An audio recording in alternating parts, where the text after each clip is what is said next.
Joining me live now is Liberal MP Michael Sukkar. Michael, great to see you. It's 4 weeks from the budget. We heard from Jim Chalmers yesterday. He was defending his stance on the low and middle income tax offset, which is expiring.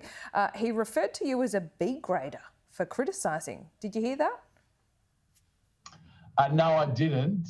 But I mean, the Treasurer, who's, let's be frank, put in a woeful performance. This is his second budget. He needs to start taking some responsibility. He can only ride the coattails of the strong economy that the coalition gifted the government for so long. He actually has to start taking some responsibility. Now, if he wants to remove the lower middle income tax offset, get out there and explain it. We've seen him rolled time after time by the Prime Minister. He floats thought bubbles out left, right and centre just to be whacked down by his Prime Minister. I'm sure he's feeling very sheepish about that, and probably explains why he lashes out at so many other people, Laura. Oh, you weren't alone. He had some criticism for Angus Taylor as well. So I don't know whether you take comfort from that or not. Who knows? But anyway, Laura, I tell you, Laura, the reality is this. Under his watch, we are seeing Australians poorer. Let's not beat around the bush.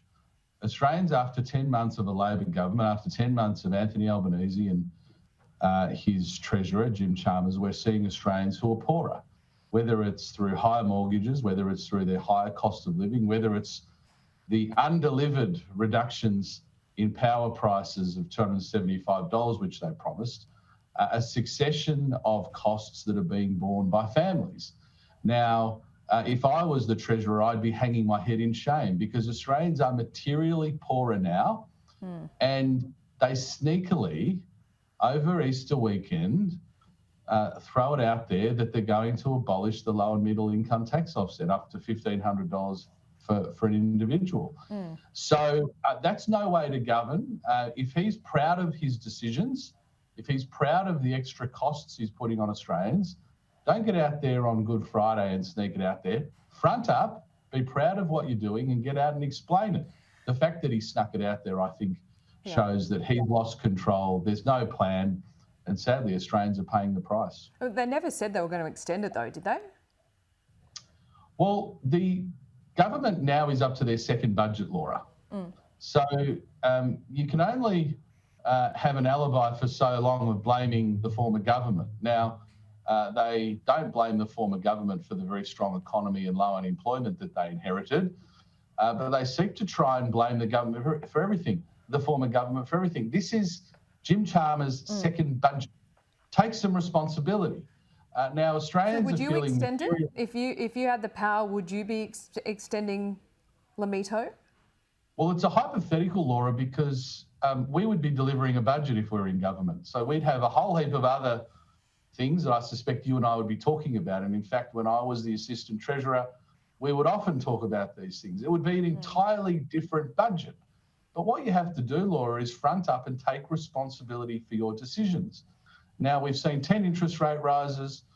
We've seen power prices increasing, gas prices increasing, cost of living pressures increasing, wages not keeping up with inflation. The inflation genie, I think, is somewhat out of the bottle and being made worse by this government. And that all falls at the feet of Jim Chalmers. Well, does it? Because the IMF has just released a report saying that this is a problem that all advanced nations are looking at the moment. So is that really the fault of Jim Chalmers? Because this report also says that Australia is actually doing better than America and Japan, for example. Is there a skerrick of credit there or no?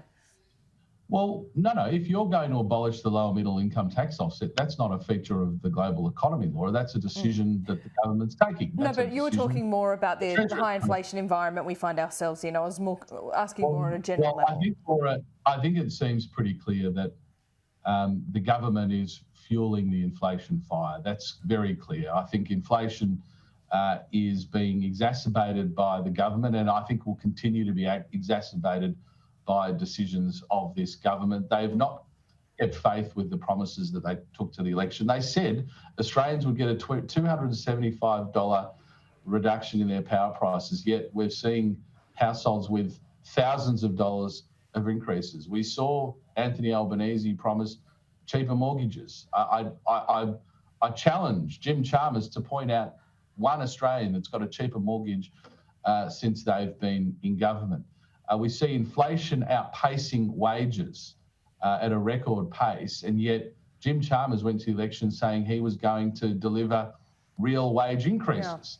Yeah. On every single one of these measures, Jim Chalmers and Anthony Albanese spoke a big game before the election, and surprise, surprise, an incoming Labor government, things turn pear-shaped and Australians pay the price. And Australians, I hate to repeat this, Laura, Australians are poorer now for the federal Labor government being where they are than they were previously. They're poorer. It's not language we use very often, but Australians with an average mortgage are having to shell out more than $20,000 more than they did before those increases. Thousands of dollars more at the supermarket, thousands of dollars more in power prices. These are not costs that you can take out of your budget. They're not luxuries, Laura, that you can somehow take out of your family budget. These are hardwired into everyday families' bills, and they are feeling the heat. And what do they get from Jim Chalmers? Excuse after excuse, blame the former government. This is his second budget. Time to step up, time to take some responsibility. Yep. And hopefully he and the Prime Minister and their troubled relationship can get back onto some level of working order, because what I don't think Australians want to see is Jim Chalmers flying these crazy kites to tax Australians more, to then be whacked down by Anthony Albanese, which I know is humiliating for him, but sadly it means his eye is not on the ball. Can't wait to see the budget and pour over that with you in 4 weeks' time. Michael Sukkar, see you soon. Good on you, Laura. Thanks.